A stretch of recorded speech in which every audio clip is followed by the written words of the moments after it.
Hello student, alpha classes में आपका स्वागत है। जैसा कि आप सभी जानते हो कि मैंने BSc 5 same maths linear algebra की सीरीज स्टार्ट की हुई है। उसी को आगे बढ़ाते हुए आज हम चलते हैं अपने नेक्स्ट टॉपिक की ओर। इस टॉपिक में मैंने चैप्टर नंबर 4 स्टार्ट किया हुआ है। उसका लगभग मैंने एक लेक्चर कंप्लीट किया था। आज मैं उसका दूसरा लेक्चर कंप्लीट करता हूँ। फर्स्ट लेक्चर में मैंने केवल आपको डेफिनेशन बताई थी और कुछ क्वेश्चन बताए थे। सेकंड लेक्चर थोड़ा इम्पोर्टेंट है, इसमें मैं आपको आज इम्पोर्टेंट कुछ रिजल्ट और इम्पोर्टेंट कुछ थ्योरम बताऊंगा। ठीक, तो आपको इसको देखना है और साथों साथ नोट भी करना है, ठीक है ना। उससे पहले आपके बोर्ड पे कुछ डेफिनेशन लिख रही होगी, 2 डेफिनेशन। देखो, ये डेफिनेशन इतनी खास तो है नहीं, लेकिन फिर भी इनको इसलिए बतानी है क्योंकि इन पे बेस कुछ क्वेश्चन है जो मुझे आपको करानी है। तो देखो, चलते हैं हम इस डेफिनेशन की ओर। सबसे पहले लिख रहा है क्वाड्रेंट स्पेस। क्वाड्रेंट स्पेस का मतलब होता है, आपने कोसेट पढ़े होंगे, लेफ्ट कोसेट राइट कोसेट, ये वही है दोनों के दोनों। क्वाड्रेंट स्पेस का मतलब होता है, सबसे पहले इसमें एक डब्ल्यू सब स्पेस होता है वेक्टर स्पेस का। सब स्पेस मैंने आपको पढ़ाया है, W एक सब स्पेस है वेक्टर स्पेस का। इसमें एक एलिमेंट है एल्फा, वो एलिमेंट आपका वेक्टर का है V का। देन द सेट, इसकी डेफिनेशन देखो ऐसी है, W plus alpha gamma plus alpha. तो इसमें जो गामा एलिमेंट आएगा वो किसको बिलोंग करेगा? W को बिलोंग करेगा। या गामा किसके इक्वल होगा? W के इक्वल होगा। ठीक, अब आप एक बात बताओ, सब स्पेस में जोड़ा एलिमेंट एल्फा, कौन सी साइड जोड़ा है? Right side. तो जो इज कॉल्ड है राइट कोसेट हो जाएगा ऑफ W इन V। और जोड़ा किस में है? एल्फा में। तो आपका जनरेटेड बाय एल्फा। ठीक, जोन सा एलिमेंट आपका सब स्पेस में जोड़ा जाता है वो इसका कोसेट होता है। जैसे इसमें W में क्या जोड़ा है आपने? एल्फा जोड़ा, तो एल्फा आपका क्या है? कोसेट। कौन सी साइड जोड़ा? राइट साइड, तो राइट कोसेट हो गया। अगर आप इसे लेफ्ट साइड जोड़ोगे तो लेफ्ट कोसेट हो जाएगा। तो इसमें कोई ऐसी कंफ्यूज होने वाली बात नहीं है। अब आप क्या पढ़ोगे? अब आप सब स्पेस में जो भी एलिमेंट जोड़ोगे तो वो इसके कोसेट कहलाएंगे। एक चीज और, ये एलिमेंट हमेशा सब स्पेस में ही जुड़ते हैं। दूसरी बात, जो आपका एल्फा है वो तो V को बिलोंग करता है। जो एलिमेंट आपका गामा है जो सब स्पेस के प्लेस पे जोड़ा जाता है, ठीक, वो आपका किसको बिलोंग करेगा? W को। देखो, एल्फा प्लस W, तो एल्फा तो यहाँ एज इट इज है, W का काम यहाँ कौन कर रहा? गामा। तो गामा किसको बिलोंग करेगा? W को। तो आप जोन सा एलिमेंट सब स्पेस में जिस साइड जोड़ो वो उसका कोसेट होगा। और आपका जोड़ किस में रहे हो? सब स्पेस में। और सब स्पेस किसका सबसेट होता है? वेक्टर स्पेस VF का। ठीक है ना। तो आपका ये क्या हो गया? कोसेट या क्वाड्रेंट स्पेस भी से बोलते हैं। ठीक, देखो ये डेफिनेशन इतनी इंपॉर्टेंट नहीं है, बस इन पे बेस एक थ्योरम है मुझे वो करानी है, इसलिए मैं आपको बता रहा हूँ। ठीक है ना, एग्जाम के पॉइंट ऑफ व्यू से कोई इंपॉर्टेंट नहीं है, केवल आप इन्हें नोट कर लेना और केवल आपको पढ़नी है। ऐसे नहीं है कि एग्जाम टाइम में आप इन्हें याद करके जाओ। मैं आपको बता देता हूँ कि सब स्पेस में जोन सा भी एलिमेंट जिस साइड जोड़ोगे वो उसका कोसेट होगा। ठीक, और एक बात बताओ, ये वेक्टर स्पेस में ही तो आपका ऑपरेशन लग रहा है और जोड़ किस में रहे हैं? सब स्पेस W में। ठीक है ना, इसीलिए इसे क्वाड्रेंट स्पेस बोलते हैं। अब आता है डायरेक्ट सम ऑफ सब स्पेस। ये थोड़ा काम का है। देखो, मैंने आपको एक चीज बताई थी, एक तो लीनियर सम ऑफ सब स्पेस बताया था, ये है डायरेक्ट सम ऑफ सब स्पेस। लीनियर सम ऑफ सब स्पेस का मतलब क्या बताया था मैंने? लीनियर सम ऑफ सब स्पेस का मतलब बताया था आपका W बराबर होगा W1 प्लस W2 को। जब 2 सब स्पेस को जोड़ देते हैं तो वो लीनियर सम ऑफ सब स्पेस हो जाता है। लेकिन जब 2 से ज्यादा सब स्पेस को ऐड कर देते हैं तो वो डायरेक्ट सम ऑफ सब स्पेस होता है। देखो, इसमें लेट VF भी वेक्टर स्पेस है। देखो, W1 W2 dot dot W1 कितने सारे सब स्पेस है? किसके है? V के। तो V is set to be direct sum. Direct sum किसे बनाएंगे हम? सब स्पेस W1 W2 W1। अगर हम इन्हें जोड़ दें सब के सब को तो ये क्या हो जाएंगे? डायरेक्ट सम ऑफ सब स्पेस हो गया। अब डायरेक्ट तो जोड़ नहीं सकते, इनमें हम एलिमेंट लेते हैं। एक एलिमेंट लेते हैं एल्फा। एल्फा किसको बिलोंग करेगा? V को। देखो अब यहाँ पे एल्फा बराबर है α1 plus α2 plus α3 dot dot αn। तो एक बात बताओ, एल्फा किसको बिलोंग करेगा? W1 को। α2 किसको बिलोंग करेगा? W2 को। α3 W3 को। और αn W1 को। और एल्फा किसको बिलोंग करेगा? V को। तो आप लिख सकते हो V बराबर है W1 plus W2 plus W3 ऐसे। V इक्वल टू है W1 plus W2 plus W3 plus dot dot W1। तो इसे हम शॉर्ट में ऐसे लिखते हैं W1 direct sum of W2, ये इसका फॉर्मूला होता है। इससे आप पता लगा लोगे कि इसमें एक से ज़्यादा सब स्पेस जुड़ रहे हैं, ठीक। तो शॉर्ट में हम इसे लिखते हैं, ठीक है ना। तो ये होता है आपका डायरेक्ट सम ऑफ सब स्पेस। अच्छा, लीनियर सम ऑफ सब स्पेस और डायरेक्ट सम ऑफ सब स्पेस में दोनों में अंतर है। लीनियर सम ऑफ सब स्पेस में 2 वेक्टर स्पेस जोड़े जाते हैं, इसमें आपके 2 से ज़्यादा वेक्टर स्पेस जोड़े जाते हैं, ठीक है ना। इसे आप रिप्रेजेंट या इसका सिंबॉलिक क्या है या सिंबल क्या है डायरेक्ट सम ऑफ सब स्पेस का, मतलब V बराबर W1 direct sum of W2। तो यहाँ भी आपका ये आ जाए, ये समझ जाना ये डायरेक्ट सम की बात कर रहा है, ठीक है ना। तो ये 2 डेफिनेशन मुझे बतानी थी। एक तो आपकी क्वाड्रेंट स्पेस की थी। क्वाड्रेंट स्पेस मतलब आपका जो है ना कोसेट आपने पढ़े होंगे कि सब स्पेस में जोन सा एलिमेंट जिस साइड जोड़ा जाता है वो उसका क्या होता है जी, क्वाड्रेंट स्पेस होता है। अब देखो इन डेफिनेशनों को आप नोट कीजिए, फिर इस डेफिनेशन के बाद में इसमें एक इंपॉर्टेंट थ्योरम आती है जो मुझे आपको बतानी है। वो थ्योरम आपके पेज नंबर H69 पे लिख रही है, dimension of A quadrant space. तो आप इसे नोट करो या आप इसका स्क्रीनशॉट ले लो, नोट कीजिए इसे।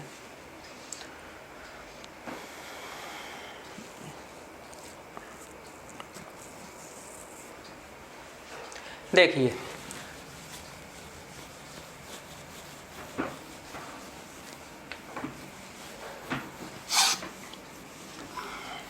देखो ये जो मैं आपके सामने थ्योरम आज कराऊंगा ये थ्योरम काफ़ी इम्पोर्टेंट है, तो प्लीज़ इसको ज़रूर कर लेना, क्योंकि एग्ज़ाम के पॉइंट ऑफ व्यू से तो ये एग्ज़ाम में आती है। वैसे भी इसको जो है ना कई साल बूझा भी गया है, मतलब कि डायरेक्ट सम के बेस पे ये क्वाड्रेंट स्पेस पे ही ज़्यादा टफ है नहीं। मैं इसमें आपको ऐसा कोई मेथड नहीं बताऊंगा। सबसे पहले मैं इसका स्टेटमेंट लिख लेता हूँ। ये आपकी थ्योरम का कोई नंबर तो डाल नहीं रखा, तो मैंने फर्स्ट नंबर डाल दिया। इफ़ W बी ए सब space of A finite dimensional vector space, ठीक है ना, BF, देन उसने क्या बोला है, आपको क्या दिखाना, dimension V upon W equal to है dimension V minus dimension W। ये थ्योरम बोल रहा है। देखो ये काफ़ी इम्पोर्टेंट है, ठीक। देखो मैंने इम्पोर्टेंट इस पर लिख दिया, तो ये काफ़ी इम्पोर्टेंट होगी थ्योरम, ठीक है। तो आपको घबराने की कोई ज़रूरत नहीं कि ये आपसे नहीं होने की या सर कोई ऐसा मेथड बता देंगे कि आपको टफ होगा। देखो मैं आपको ऐसी थ्योरम का मेथड बताऊंगा, ये आपके दिमाग में अभी आ जाएगा बस, ठीक है ना। तो आपको घबराने की कोई ज़रूरत नहीं, ऐसा कोई मैं मेथड इसका बताने का नहीं है, बिल्कुल इजी मेथड बताऊंगा। क्या करना, इसमें क्या बोल रहा, W एक सब स्पेस है finite dimension vector space VF का, आपको ये कंडीशन दिखानी है। ये देख के समझ जाना इसमें क्या है, एक तो वेक्टर स्पेस V है, एक W है। तो आप क्या काम करो, एक तो सेट बनाओ W का, एक सेट बनाओ V का। जो आप V का सेट बनाओगे उसमें W के एलिमेंट होने चाहिए। देखो late alpha beta any two vector of किसके, V के, तो फॉर ऑल अल्फा और बीटा V को बिलोंग करेंगे, ठीक है ना। यहाँ से लिखना इफ W इज ए सब स्पेस ऑफ वेक्टर स्पेस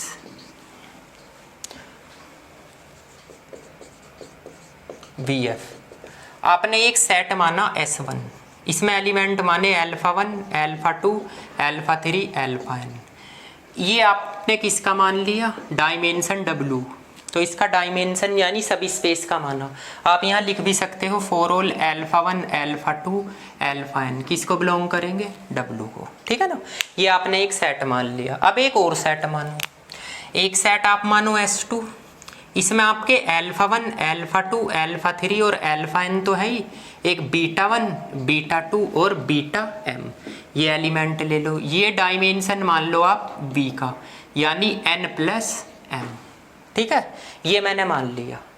इसके अंदर इसके एलिमेंट होने चाहिए, क्योंकि यो इसका क्या है, सब स्पेस है भाई, देखो इसके अंदर इसके एलिमेंट होने चाहिए। अब हमारे पास कंडीशन क्या है, कंडीशन हमारे पास है डायमेंशन v अपॉन डब्लू, ये होता है dimension v minus dimension w। तो डायमेंशन v की वैल्यू क्या है n प्लस m, इसकी वैल्यू क्या है n, तो n से n कैंसिल होकर m आ गया, यानी डायमेंशन v अपॉन डब्लू का मान आपका m आ गया, ये w है। अब हमें इससे ही काम है, ये देखो कौन से एलिमेंट थे m एलिमेंट किसके थे बीटा के, तो आप बीटा लोगे, एक सेट लोगे s डैश, इसमें अल्फा बीटा 1 बीटा 2 और बीटा m। ध्यान रखना जैसे जैसे मैं मेथड बता रहा हूँ ये कैंसिल होकर आपको वे एलिमेंट बचने चाहिए जो इन दोनों में कॉमन नहीं है, यानी आपको ऐसा सेट बनाना n का, तो यो n प्लस m का, अगर इसमें से आप इसे घटाओगे तो m ही बचेगा, देखो इसके अकॉर्डिंग, क्योंकि v में से w को घटाना इसमें से इसे, तो देखो तो इस एलिमेंट से हमें काम है। अब आपको सबसे पहले इसे लीनियर इंडिपेंडेबल दिखाना, उसके लिए आप इसे कोसेट मानोगे, कैसे ऐसे डैश, इसे ऐसे लिख लो w plus beta 1 w plus beta 2 और w प्लस बीटा m। मैंने इसको कौन से साइड एलिमेंट जोड़े हैं, राइट साइड, तो ये राइट कोसेट हो गया, आप लेफ्ट भी जोड़ सकते हो। अब आप इसे लीनियर इंडिपेंडेबल की कंडीशन में रखो, तो रखो, तो यहाँ लिखोगे a1 अल्फा 1 के प्लेस पर w प्लस बीटा 1, a2 यहाँ से w plus beta 2 plus a3 w plus beta 3 और यहाँ पे am और यहाँ पे w plus beta m equal to 0। ठीक है, अब आप इसकी मल्टीप्लाई करो, a की मल्टीप्लाई करो, a1 की करो, सॉरी a2 की और a3 की और am की करो। देखो इसमें मल्टीप्लाई करोगे तो a1 w1 और a1 beta 1 plus a2 w और a2 beta 2 plus a3 w और प्लस a3 बीटा 3 प्लस यहाँ पे am w और प्लस के am बीटा m। अब जो मैं बता रहा हूँ उसे ध्यान से सुनना, आपको इसे लीनियर इंडिपेंडेबल की कंडीशन दिखाना, तो आप इक्वल टू 0 ना मान कर w मानना। क्यों w मानना, क्योंकि लीनियर इंडिपेंडेबल आपको दिखाना है। देखो ये ध्यान रखना, जो मैं मेथड बता रहा हूँ इसे w के इक्वल मानना, w के इक्वल वहाँ पे मानना है जहाँ आपके कोसेट की बात हो। अब एक बात बताओ, सब स्पेस में किसी भी एलिमेंट की मल्टीप्लाई कर लो तो वो आपका सब स्पेस ही होगा। इसे w लिखोगे इसे a1 बीटा 1, इसे w लिखोगे इसे a2 बीटा 2, इसे w लिखोगे इसे a3 बीटा 3। ठीक है, और इसके बाद इसको भी आप w लिखोगे इसे am beta m equal to w। अब थोड़ा इधर की साइड समझा दो, थोड़ा गैप कम है इसमें, ठीक है ना। देखो जरा ध्यान से, अब आपको करना क्या है, ये भी w है, ये भी w है, ये भी w है, ये भी w है, कितनी भी बार w हो आपको केवल एक बार लिखना है। यहाँ से w plus a1 beta 1 plus a2 beta 2 और प्लस के am beta m equal to आ गया जी w के। ठीक है, देखो एक से ज़्यादा अगर सब स्पेस है तो उन्हें जोड़ सकते हो लीनियर सम में इस टाइप से। अब आप एक बात बताओ, इस w से w कैंसिल होगा तो आपके पास a1 beta 1 plus a2 beta 2 plus के am beta m equal to 0, यानी a1 की वैल्यू भी 0, a2 की वैल्यू भी 0 और आपका am की वैल्यू भी 0। ठीक, तो आप क्या लिखोगे यहाँ, द सेट इज लीनियरली इंडिपेंडेबल या इंडिपेंडेंट। ठीक है ना, ये हो गया इंडिपेंडेंट। अब आपने लीनियरली इंडिपेंडेबल या इंडिपेंडेंट तो दिखा दिया, अब इसमें लीनियर कॉम्बिनेशन और दिखाना, क्योंकि वो फाइनाइट डायमेंशन वेक्टर स्पेस बोल रहा तो आपको बेसिस दिखाना पड़ेगा, और बेसिस के लिए दो प्रॉपर्टी है, एक तो लीनियर इंडिपेंडेबल की और दूसरी लीनियर कॉम्बिनेशन की। तो आप मान सकते हो क्या, यहाँ पे लिखो नाउ। ठीक है ना, थोड़ा मैं इसे इधर को बढ़ा दूँ, क्या पता आपको थोड़ा गैप कम हो जाएगा तो कभी आप कंफ्यूज हो जाओ, क्योंकि थ्योरम देखो भैया थोड़ी लेंथी होती है। आप यहाँ पे लिखो नाउ, ठीक है ना, इसके बाद आप लिखोगे अल्फा इक्वल टू, आपको उसी सेट को दिखाना, कौन सा सेट था, यही वाला, तो दिखाइए a1 बीटा 1 प्लस सॉरी ये वाला सेट तो लेना ही है। अब आपको क्या करना, इस वाले सेट को दिखाओ, इसे भी लेना है। तो आपका A1 alpha 1 plus A2 alpha 2 plus के AN alpha n plus B1 beta 1 plus B2 beta 2 और प्लस के BM बीटा m। ठीक है, आपको ये सेट मानना, कौन सा, आप ये वाला लीनियर कॉम्बिनेशन में रखना है। देखो आएगा भाई, ठीक, सेट आप ये लेके चले थे, ध्यान रखना ये वाला लीनियर इंडिपेंडिबल दिखा है, ये लीनियर कॉम्बिनेशन दिखाना है। तो आप क्या करो, alpha equal to A1 alpha 1 plus A2 alpha 2 plus के AN अल्फा n, ये तो एक साइड ले लो, plus B1 beta 1 plus B2 beta 2 और प्लस के BM बीटा m, ये एक साइड ले लो। अब आप इसे गामा मान सकते हो, इसे लिख सकते हो, देखो alpha equal to gamma plus B1 beta 1 plus B2 beta 2 और प्लस के BM बीटा m। यहाँ लिख भी सकते हो वेयर गामा का मान मैंने A1 अल्फा 1 A2 अल्फा 2 और प्लस के AN अल्फा n मान लिया। ठीक है, अब आप दोनों साइड W जोड़ दो, W प्लस अल्फा तो इधर भी जुड़ेगा W plus gamma plus B1 beta 1 plus B2 beta 2 और प्लस के BM बीटा m। ठीक है, अब एक बात बताओ, इस पूरे को क्या लिख सकते हो, इसे W प्लस अल्फा बराबर W, क्योंकि मैंने डेफिनेशन में ही लिखवाया था, ध्यान हो तो आपको क्या लिखवाया था, अल्फा वो gamma plus alpha such that gamma belong to W के। तो इसके प्लेस पे हम पूरे के प्लेस पे हम W लिख सकते हैं, क्योंकि ये कौन सी साइड एलिमेंट जुड़ रहा है, राइट साइड। तो ये आपको किसके बराबर होगा, W के बराबर होगा, या ऐसे भी आप लिख सकते हो। ठीक है, इसे पूरे को W। तो आपके पास क्या बचा, B1 beta 1 plus B2 beta 2 और प्लस के BM बीटा m। अब ध्यान से देखना, देखो आप एक बात बताओ, अगर मैं इस कंडीशन को, या तो ये मैं एक चीज़ और बताता हूँ मैं, अगर आपको ऐसे समझ में ना आए तो आप इसे ऐसे भी लिख सकते हो। देखो अगर आप कंफ्यूज हो तो थोड़ा ऐसे भी कर सकते हो, आपकी मर्जी है, उस मेथड से भी हो जाएगा और इससे भी हो जाएगा। देखो आप अल्फा है, इसे ही आप W लिख लो, तो B1 beta 1 plus B2 beta 2 और प्लस के BM बीटा m, ऐसे भी कर सकते हो, क्योंकि ये गामा किसको बिलोंग करेगा, W को बिलोंग करेगा, तो ऐसे भी लिख सकते हो। अब एक बात बताओ, इसको देखो और जरा इसको देखो, है ना, तो ये वाली कंडीशन बन गई है। तो ठीक, तो इस कंडीशन को मैं ऐसे ब्रेक कर सकता हूँ, यानी ऐसे alpha equal to W plus B1 beta 1 plus W plus B2 beta 2 और प्लस के W plus BM beta m।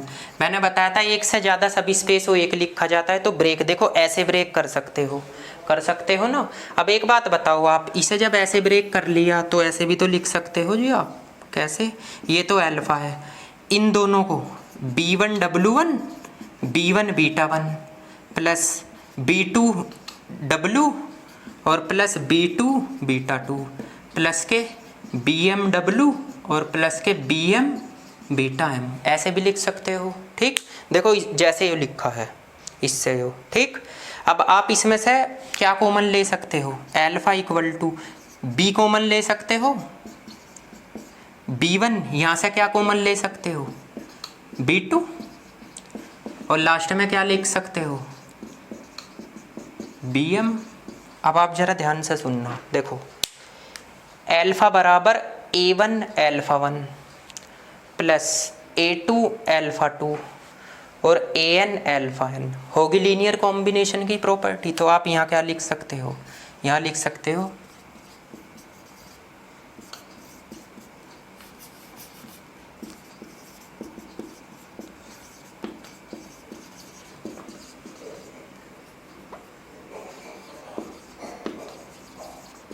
therefore the set is a linear combination। तो आपका क्या था, डायमेंशन V/W किसको दिखाया था, LS1, देखो इस वाले को LS2, ठीक, या डायमेंशन V/W LS डैश, ये भी तो हो गया भाई, ये वाला भी तो हो गया। देखो यही तो हुआ है लीनियर कॉम्बिनेशन, ये वाला LS। ठीक, तो आप यहाँ क्या लिख सकते हो, hence LS dash is a basis. ठीक, तो देखो कितनी इजी थ्योरम थी और मैंने कितने इजी मेथड से बताई। एक बार और रिवाइज करता हूँ। देखो आप एक तो सेट बनाओगे S1, ठीक, सभी स्पेस का n एलिमेंट लिए n हो गया। ठीक, एक बनाओ S2, इसके अंदर अल्फा के एलिमेंट भी और बीटा के भी, ये V का होगा। आप इस फॉर्मूले में रखो पहले, डायमेंशन V की वैल्यू आपकी ये है, डायमेंशन W की ये है, n से n कैंसिल m। अब m एलिमेंट देखो आपके किसके है, m एलिमेंट आपके किसके है, m एलिमेंट है बीटा के, तो बीटा वाला सेट ले लो S डैश, इसमें आप सब स्पेस ऐड करोगे, ठीक है ना, तो ये राइट को सेट हो गया। अब इसे लीनियर इंडिपेंडिबल की प्रॉपर्टी में रखो, A1 alpha 1 A2 alpha 2 A3 alpha 3 equal to रखना W के, क्योंकि लीनियर इंडिपेंडिबल लाना है।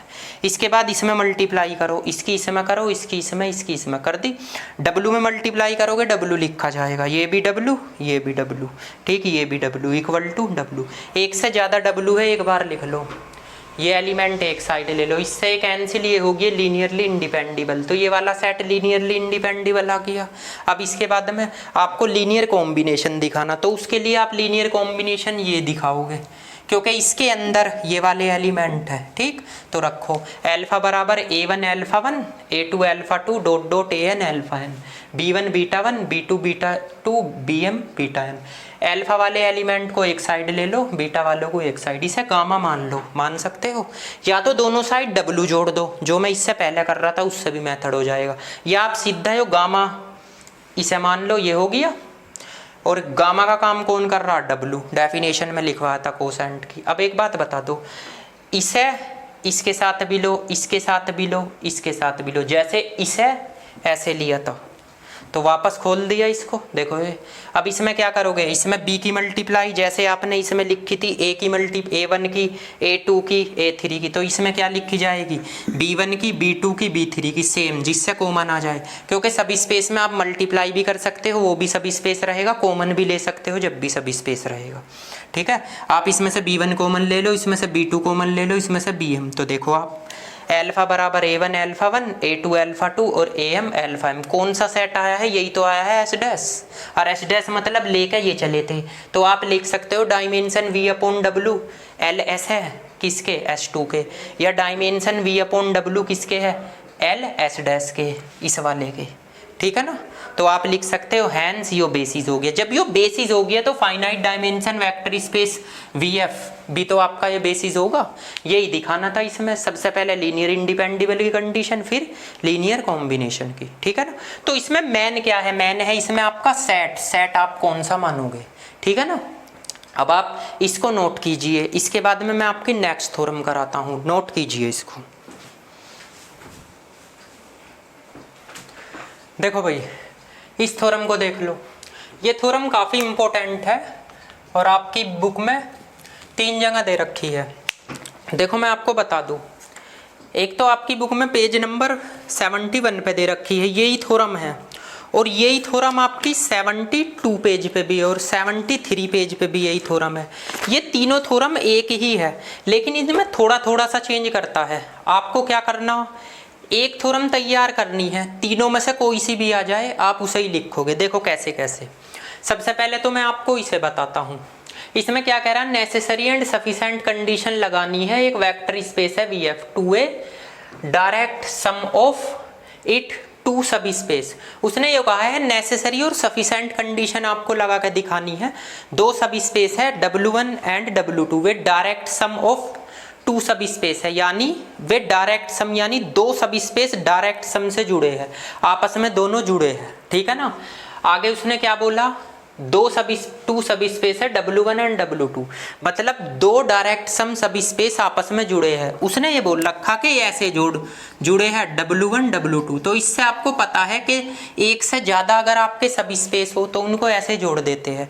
तो 2 सब स्पेस हो गए W1 W2, उनके बीच ये साइन लगा होगा, तो आप समझ जाना कि क्या है वे, डायरेक्ट सम ऑफ 2 सब स्पेस है, ठीक, आगे उसने दे रखा आपको सिद्ध करना v बराबर W1 प्लस W2 और आपको W1 इंटरसेक्शन W2 की वैल्यू 0 दिखानी है।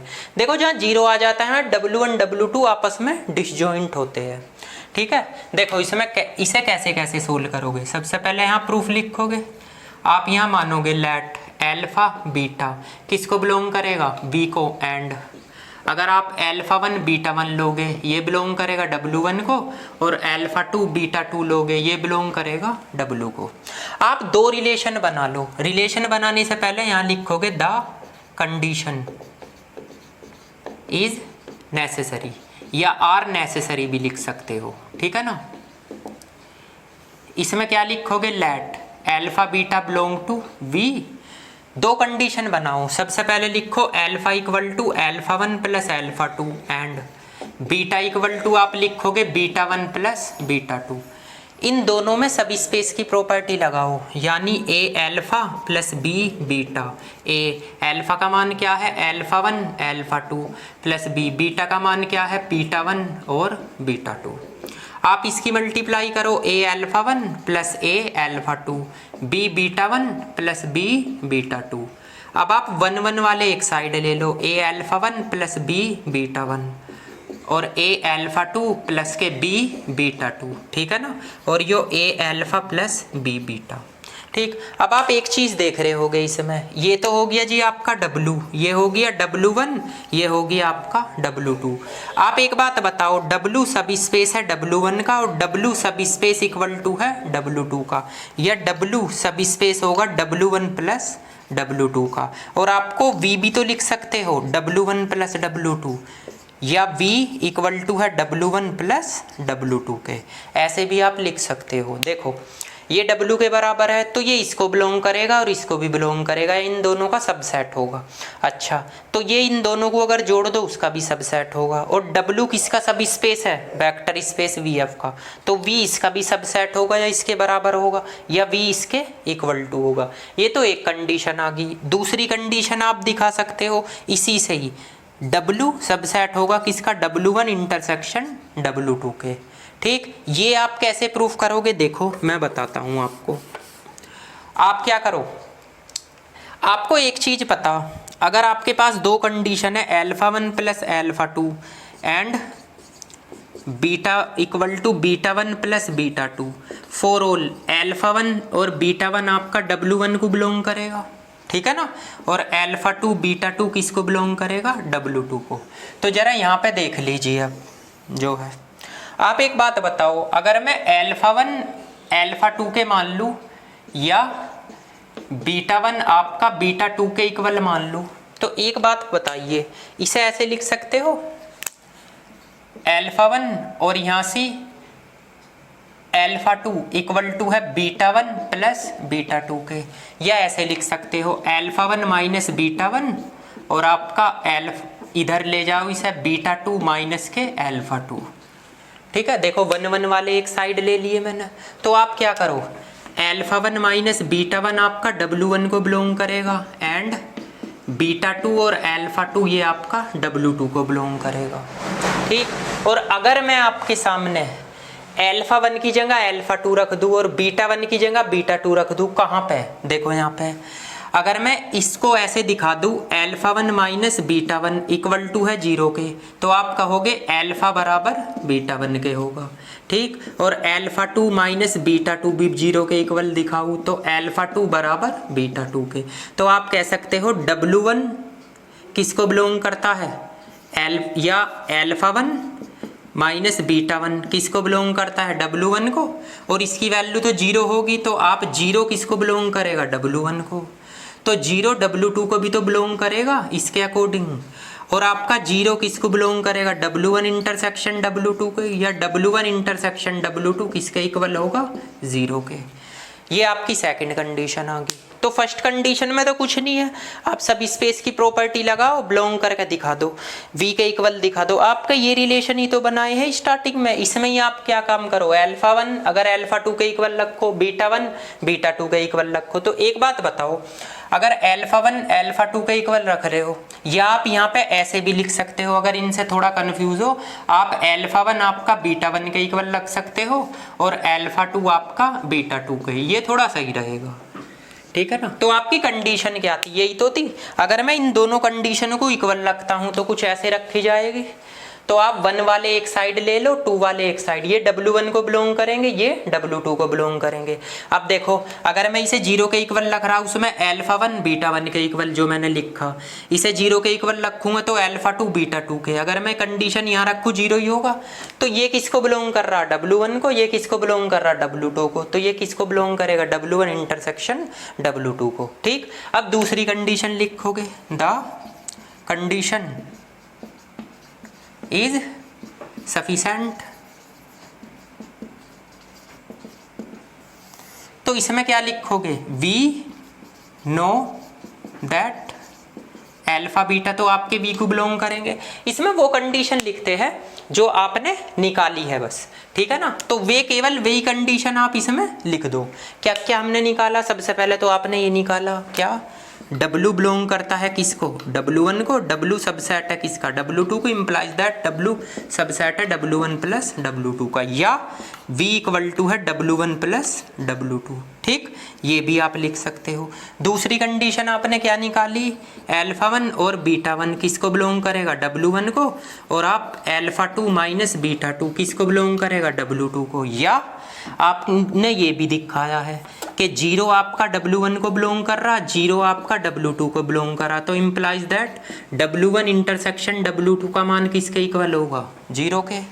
या आप ऐसे भी लिख सकते हो, V देखो जो मैं बता रहा, V W1 है डायरेक्ट सम ऑफ W2, ये भी आप प्रॉपर्टी लगा के दिखा सकते हो इसमें, क्योंकि उसने लिख के दे दी आपको, ठीक है ना। तो देखो आगे कुछ कंडीशन बची नहीं जाती, तो ये आपका 0 के इक्वल है, ये भी 0 के, ये भी, तो आप यहाँ क्या लिख सकते हो, W1 इंटरसेक्शन W2 बराबर है 0। आगे इसके ये लिख सकते हो क्या, that is W1 and W2 are disjoint, ठीक है ना जी, ऐसे लिख सकते हो। तो देखो कोई थ्योरम हार्ड नहीं होती, आप हार्ड उसको बना देते हो, क्योंकि आप मेथड ही ऐसा लगाते हो। जो मैं आपको मेथड बता रहा, ये वाला आपको मेथड लगाना है, ठीक है ना, और इसमें कुछ नहीं करना आपको, ठीक। अब इसमें कह दिया नेसेसरी एंड सफिशिएंट कंडीशन लगा के दिखाओ, ये वाली, ठीक।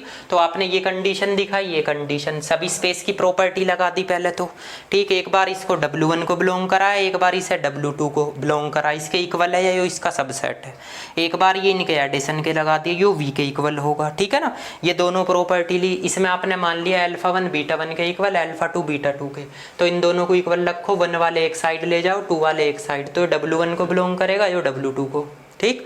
जब आपने ये लिखा बीटा 1 अल्फा 1 के इक्वल है, अल्फा 2 बीटा 2 के इक्वल है, ठीक। तो आप अगर इन दोनों कंडीशनों को यहाँ रखोगे या ये 0 के इक्वल दिखाओगे तो ये 0 होगा और ये वाला भी 0 होगा। क्यों? क्योंकि ये वाला आपका W1 को बिलोंग कर रहा है, इसका मान 0 है, तो ये 0 भी W1 को बिलोंग करेगा, ठीक है ना, ये रहा। इसके बाद आपका ये 0 के बिलोंग कर रहा, तो ये आपका W2 भी 0 को बिलोंग करेगा। इनका इंटरसेक्शन निकालोगे भी आपका क्या होगा, 0 हो जाएगा। सफिशेंट कंडीशन में, अच्छा ही सफिशेंट है, कभी कुछ और समझ लो, ठीक है ना। तो आपका द कंडीशन इज सफिशेंट, इसमें आप वे लिखो जो आपने निकाला है। एक तो ये कंडीशन निकाली ये वाली, बस ये लिख दो, और लास्ट की ये निकाली, क्योंकि नेसेसरी और सफिशेंट में से एक को सोल्व करते हैं, दूसरी को बेसिक में लिखते हैं, ठीक है ना। तो आपकी ये थ्योरम कंप्लीट होगी। अब एक चीज़ और बताता हूँ मैं, इससे आगे जो आपकी थ्योरम है, पेज नंबर आपके 72 पे, आप एक बार इसका स्क्रीनशॉट लो या आप इसे नोट करो, मैं इसी में समझाता हूँ, आपको करने की ज़रूरत नहीं, नोट कीजिए।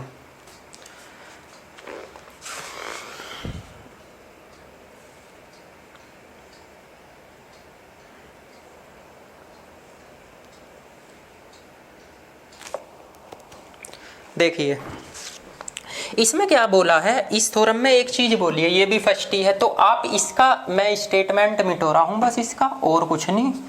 जो है देखो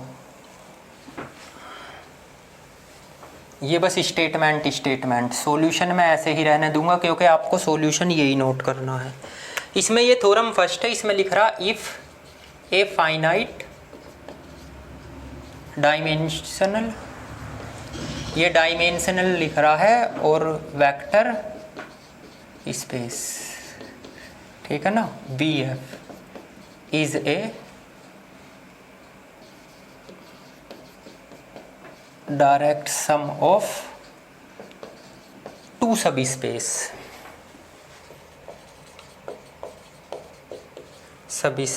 W1 एंड W2। आगे उसने दे रखा देन, क्या दे रखा, डायमेंशन B इक्वल टू है dimension W1 plus dimension W2, ये दे रखा। तो देखो ये थ्योरम इसी से बन जाएगी। कैसे कैसे बनेगी मैं बताता हूँ। इसमें आपको ये तो लिखने की ज़रूरत नहीं, नेसेसरी एंड सफिशेंट कंडीशन, तो ठीक है ना, ये लिखने की आपको कोई आवश्यकता नहीं है। इसके प्लेस पे आप क्या लिख सकते हो, देखो ठीक, यहाँ लिख सकते हो ये आपका अल्फा, इसे थोड़ा ऐसे लिख लो बस, let alpha beta any two vector of किसके, बी के, तो for all alpha beta B को बिलोंग करेंगे।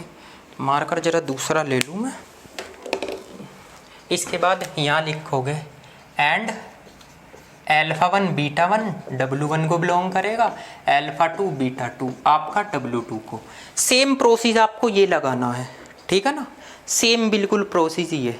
इसके बाद ये कंडीशन है, ऐसे ही आपकी ये कंडीशन है, इस कंडीशन को आप रफ कर देना, ये वाली जो आपकी कंडीशन है, इसका आपका कोई यूज़ नहीं है।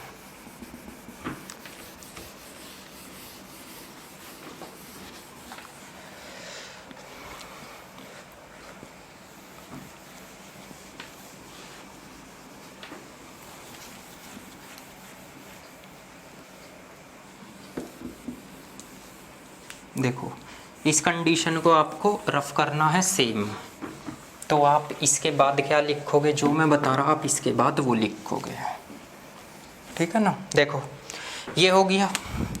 अब आप इससे आगे यहाँ पे लिखो, ये तो कंडीशन सेम है, ठीक है। इसके बाद आप क्या लिख सकते हो, आपने दिखाया W बराबर है W1 प्लस W2 के, या आपका B बराबर है W1 प्लस W2 के। आप डायमेंशन लगा दो, तो dimension V equal to dimension W1 plus dimension W2, क्योंकि आप यहाँ से लिख सकते हो डायमेंशन जो V है वो बिलोंग करता है आपका किसको, डायमेंशन W1 को, या डायमेंशन जो आपका V है वो बिलोंग करेगा डायमेंशन W2 को, ठीक है ना। तो आप यहाँ पे ऐसे दिखा सकते हो। ये वाली थ्योरम आपकी यहाँ पे कंप्लीट हो जाएगी, ठीक। तो इस थ्योरम में आपको कुछ नहीं करना, एक सब स्पेस की प्रॉपर्टी लगानी है, और केवल आपको W1 इसको बिलोंग करता है, W, इसे ऐसे भी आप लिख सकते हो। अगर आपको ज़्यादा बढ़ानी हो तो थोड़ा मैं आपको बता दूँ, इसे ऐसे भी कर सकते हो, ये बीटा बराबर है β1 प्लस β2, ठीक। ऐसे भी आप इसको लिख सकते हो, मतलब ऐसे ही रहने दो, क्योंकि ज़्यादा बढ़ानी भी तो सही नहीं है आपसे ना हो। तो देखो ये सेम थ्योरम बिल्कुल एज इट इज ही है, ठीक। इसमें कोई ऐसा नहीं है कि आप इसे अलग से लिखोगे, ठीक है ना। तो सेम, बस इसके बाद में ये लाइन बढ़ानी है, ठीक है ना। अब एक चीज़ और बताता हूँ मैं आपको, एक थ्योरम इससे अगली है आपकी सेकंड। उस थ्योरम में क्या बोल रहा, उसमें एक प्रॉपर्टी और बोल रहा है इससे अलग। जैसे आप इसको नोट करोगे, इससे अलग एक प्रॉपर्टी बोल रहा है, एंड ये बोल रहा है आपका B direct sum of W2, ये बोल रहा है। तो आप इसमें क्या करो, इसमें कुछ मत करो, बस इससे आगे बस एक लाइन बढ़ा दो कि B W1 direct sum of W2, ऐसे दिखा सकते हो आप इसको। तो ये दोनों थ्योरम लगभग आपकी सेम ही होगी, तीनों की तीनों कंडीशन, ठीक। तो इसमें आपको केवल एक थ्योरम तैयार करके ले जानी है, आपको तीनों में से कोई सी भी थ्योरम आ जाए तो आप जो है ना एज इट इज वही थ्योरम उतार दोगे, ठीक है नहीं। तो आप अब इसको भी नोट कर लो, ये मैंने आपको फिर बता दी, ये 3 थ्योरम है। एक तो पेज नंबर है आपके 71 पे, नेसेसरी सफिशेंट वो भी हुई है। एक थ्योरम है 72 पे, dimension V dimension W1 dimension W2, एक 73 पेज पे है आपकी थ्योरम नंबर 2। तो तीनों थ्योरम आपकी एक ही है, ये कोई अलग अलग नहीं है। क्या पता आप कंफ्यूज हो जाओ कि आपकी जो है ना ये अलग अलग है। एक मेथड तैयार करके ले जाओ, उसी को बस आपको आगे बढ़ाना है। ठीक, अब आप इसे नोट करो, इसके बाद में इसके क्वेश्चन कराता हूँ मैं, नोट कीजिए। देखो भाई, ये छोटे छोटे से क्वेश्चन हैं, एग्जाम में पूछे जाते हैं, इन्हें भी देख लो।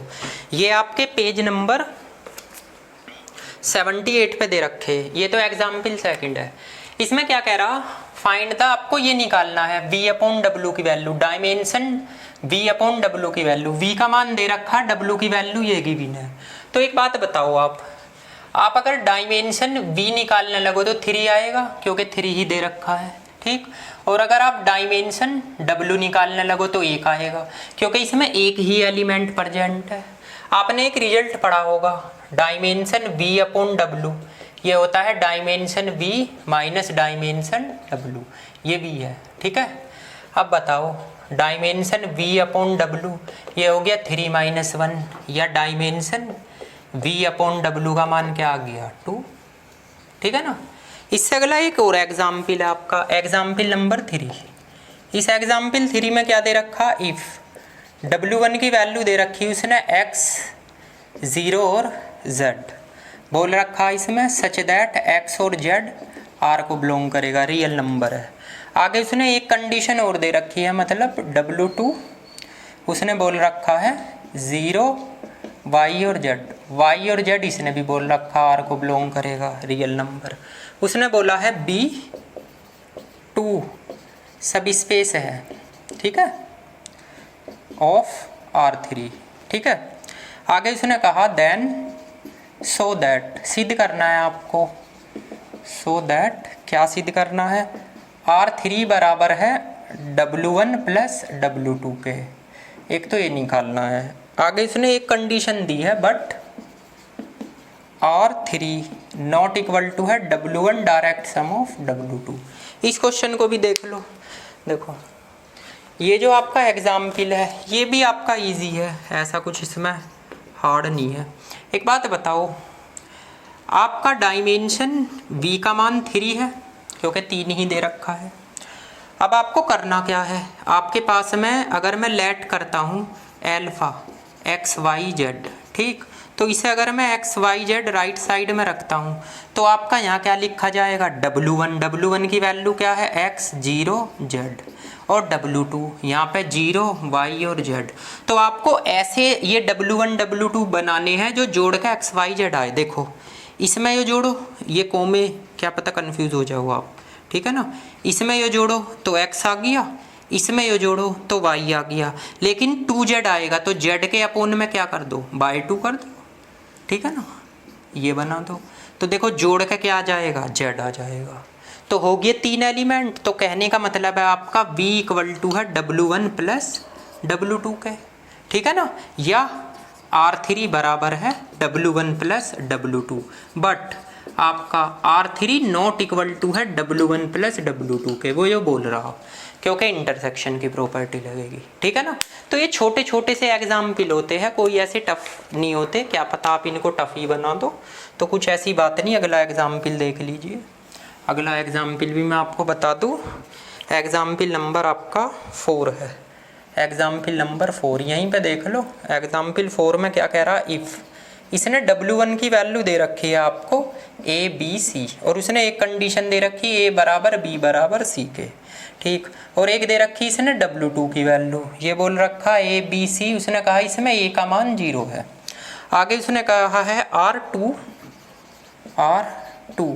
सब स्पेस ऑफ R3। चलो जी, आगे उसने कहा सो दैट, आपको सिद्ध क्या करना, R3 इक्वल टू है W1 direct sum of W2। देखो ये रिजल्ट भी बहुत अच्छा है।